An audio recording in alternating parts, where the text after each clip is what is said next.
Herkese merhaba, ben Ela. Bugünkü bahsedeceğimiz White Sonra'da İttifak Şampiyonası etkinliğinde kullanılan bazı taktikler, neler yapmamız gerektiğinden, İttifak Şampiyonası'ndan bahsedeceğiz. Kayıt aşamasında neler olduğu gibi. Hazırsanız bizim tarzımızda şimdi başlayalım. İttifak Şampiyonası'nın ilk aşamasında bildiğiniz gibi kayıt aşaması oluyor. Burada 3 tane koridor var ve yapılması gereken önemli şey şu. Tüm ittifakın tek bir yere, yani tek bir koridora kayıt olması. Özellikle R4 ve R5 buna dikkat eder. 3 lane'e kayıt olursak gücümüz 3'e bölünüyor. Tek lane'e kayıt olursak diğer 2 lane boş kalıyor. Sistem bizi daha zayıf rakiplerle eşleştiriyor. Bu artık neredeyse tüm eyaletlerde bilinen ve videoya devam etmeden önce sponsorumuz Hesap.com.tr'den uygun ve güvenli bir şekilde Frostar alabileceğini biliyor muydun? Kategorilere geliyoruz. White Survival seçiyoruz. Hesabımıza geliyoruz. Frostar diyoruz. Burada satın aldığımız paketi seçiyoruz uygun bir şekilde. Daha sonrasında ID'mizi yazıyoruz. ID'mizi girdikten sonra satın al diyoruz ve Hesap.com.tr bizim için hızlı ve güvenilir bir şekilde oyun içerisindeki posta kutumuza teslimatını sağlıyor.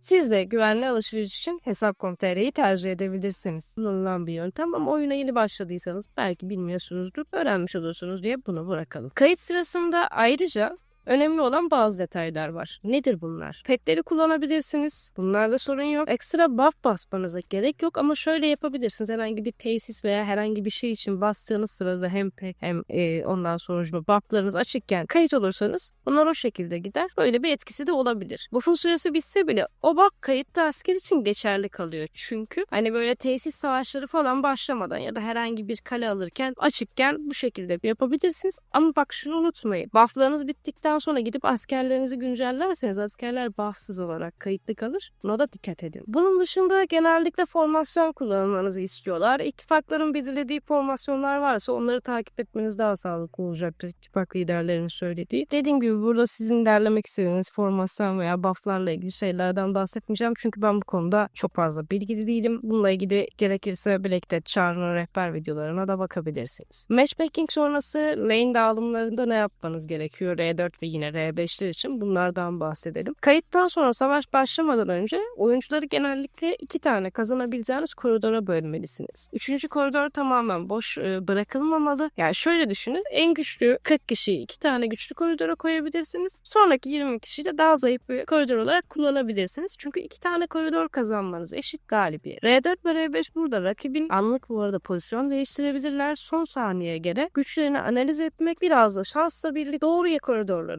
kazanabileceğiniz koridor 2 tane koridor belirlemesidir. Yani o 2 koridorda sizin güç olarak üstün olmanız. Yani burada önemli olan şey zamanlama ve bilmeniz gereken kazanabileceğiniz koridorlara ayarlamalar yapmaktır. Burada genelde ittifak şampiyonasında bir tane R4'ü ya da R5'iniz kimse etiketlenir ve o ilgilenir. Bunları takip eder ve buna göre sıralama yapar. Şampiyonayı kazanıp daha fazla ödül elde edebilirsiniz. Gelelim işin en güzel kısmına, yani ödüllere. İttifak şampiyonası mağazasından ne almalıyız? Buradaki öncelik sıralamalarımız nasıl olmalı? Hadi bunlardan bahsedelim. Ben burada önceliğimi şu şekilde belirliyorum. Sert alışım, cila çözeltisi ve daha sonra tasarım planı. Gen 4'ten sonra oyuna ekleniyor. Bence ittifak mağazasında insanlar bunu da tercih ediyor ama çok az verdiği için bizim için çok fazla öncelikli değil. Ben bunu tercih etmiyorum. Bunun yerine illa şef donanım yatırım yapmayacaksam uzman mühürlerini alıyorum. Şafak Akademisi geldikten sonra buraya uzman mühürleri ekleniyor. Bunları almak da mantıklı oluyor. Bunun dışında dediğim gibi cila çözeltisi ve sert alışımı almanız sizin için daha mantıklı olacak. Çünkü bir seviyeden sonra ne kadar çılgın joy yapsak da bu materyaller asla yetmiyor. Bunlar bizim için önemli olacak. Ayrıca bunları alırken oranı çok önemli.